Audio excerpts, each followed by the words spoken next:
नमस्कार, मी Bhaskar Mhatre, general secretary Navi Mumbai cooperative housing federation. आपण print मीडियावर बातम्या वाचल्या असतील किंवा ऐकल्या असतील की महाराष्ट्र ओनरशिप फ्लॅट ॲक्ट 1963 हा रिपील करण्याचे प्रयत्न चाललेले आहेत. तो रिपील का करू नये, त्याचा फायदा काय आहे, म्हणजे तो असल्याने त्याचा फायदा काय आहे. त्याच्यात डीम कन्व्हेन्सची प्रोव्हिजन आहे, त्याच्यात बिल्डरने तुम्हाला कन्व्हेन्स करून द्यायचं आहे, ते सोसायटी रजिस्टर करायची आहे आणि तो जर रिपील केला तर सोसायट्यांना पुढे काय काय प्रॉब्लेम फेस करायला लागतील त्या बाबतीत मार्गदर्शन करण्यासाठी आज आपण ॲडव्होकेट श्रीप्रसाद परब सरांना इथे आमंत्रित केलेलं आहे.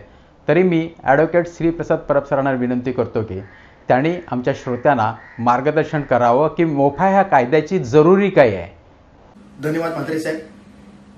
आणि आपला आजचा विषय आहे महाराष्ट्र ओनरशिप फ्लॅट ॲक्ट 1963.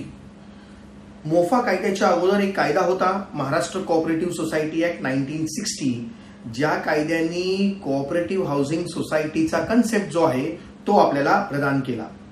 त्या अगोदर सिस्टम होती की प्लॉट्स घेणं, प्लॉटवरती बंगलोज कन्स्ट्रक्शन करणं आणि त्यामध्ये स्वतंत्रपणे राहणं, म्हणजे स्वतंत्रपणे राईट टायटल इंटरेस्ट जो आहे तो उपभोगणं, हा कन्सेप्ट जो होता तो पूर्वी होता.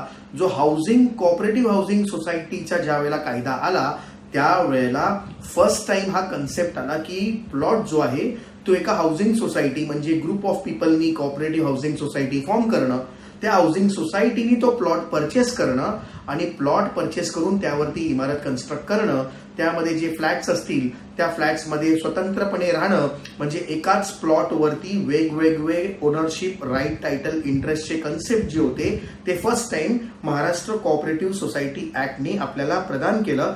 पण तो ऍक्ट डिफाईन करण्यासाठी ते जे राईट टायटल इंटरेस्ट म्हणजे फ्लॅटचं लिगल होल्डिंग, एक सेपरेट एंटिटी, सेपरेट इंटरेस्ट हे प्रदान करणारा कायदा अजून अस्तित्वात नव्हता. म्हणून महाराष्ट्र कोऑपरेटिव्ह हाऊसिंग सोसायटी ऍक्टच्या नंतर मोफा कायद्याची निर्मितीची गरज भासली आणि म्हणून मोफा कायदा निर्माण झाला. महाराष्ट्र ओनरशिप फ्लॅट ऍक्ट 1963 नी first time flat as a separate legal होल्डिंगचा कन्सेप्ट जो आहे, ॲज ए सेपरेट लिगल इंटरेस्टचा जो कन्सेप्ट आहे तो आपल्याला प्रदान केला. हा जो कन्सेप्ट आहे, पूर्वी आपण ट्रान्सफर ऑफ प्रॉपर्टी ऍक्ट बद्दल चर्चा केली होती आणि ट्रान्सफर ऑफ प्रॉपर्टी ऍक्ट मध्ये आपण को ओनरशिपचा कन्सेप्ट बघितला होता, जॉईंट ओनरशिप कन्सेप्ट देखील त्यावेळेला डिस्कस केला होता. आणि तो जो कन्सेप्ट आहे whether that is same as this concept, तर तो कन्सेप्ट आणि ह्या कन्सेप्ट मध्ये बराच फरक आहे.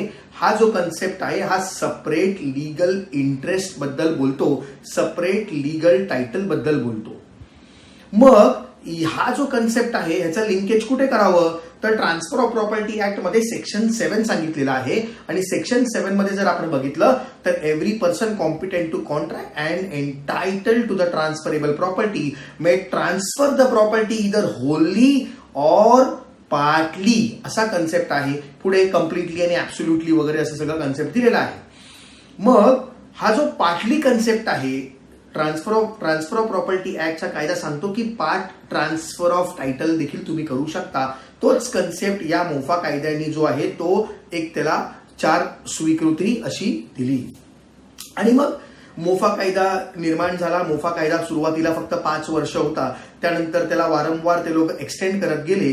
2005 मध्ये स्टेट ऑफ महाराष्ट्राने ऑर्डिनन्स काढला आणि ऑर्डिनन्स काढून तो कायमस्वरूपी इन परपॅच्युअल त्याला एक्सटेंड केलं. कारण त्याची जी गरज आहे, त्याची जी भूमिका होती, जी रेग्युलेशनची भूमिका होती, ती रेग्युलेशनच्या भूमिकेची गरज अजूनही ती भासत आहे. म्हणून मोफा कायदा आणि हे थोडक्यात मोफा कायद्याची पार्श्वभूमी.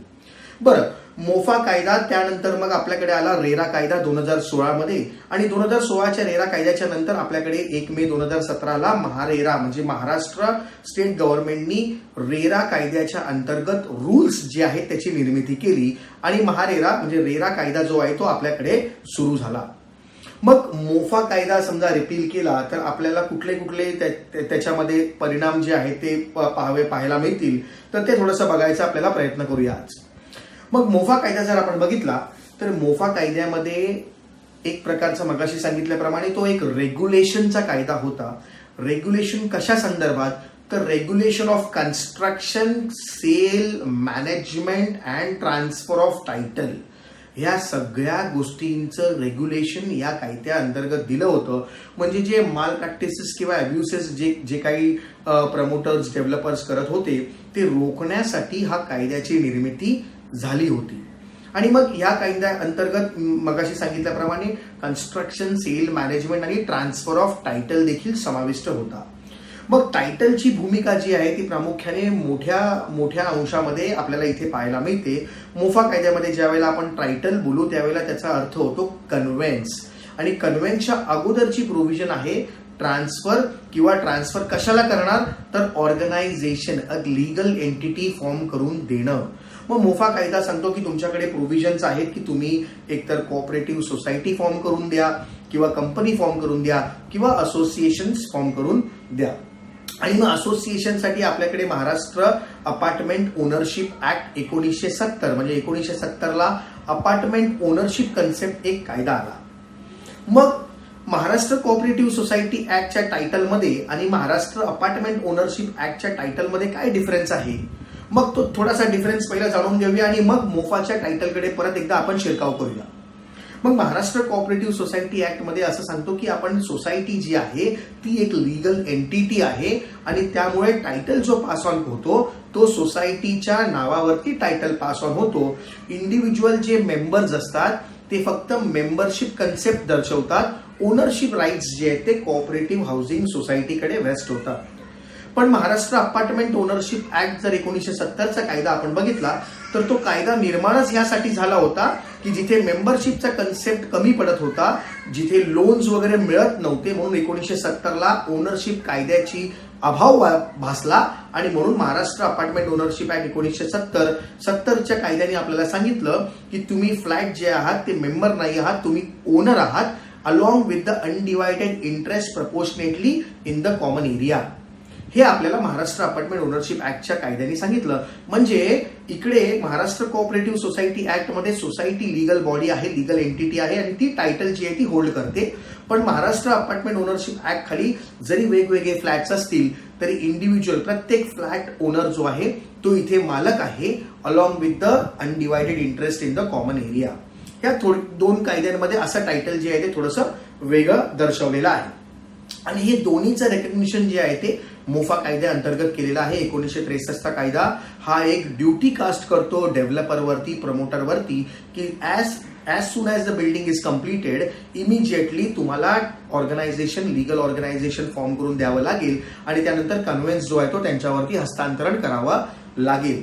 आणि हा प्रोव्हिजन असून सुद्धा ह्याच्यामध्ये दिरंगाई होत होती. म्हणून मोफा कायद्याच्या अंतर्गत 2008 सालामध्ये डीम कन्व्हेन्सची प्रोव्हिजन आली.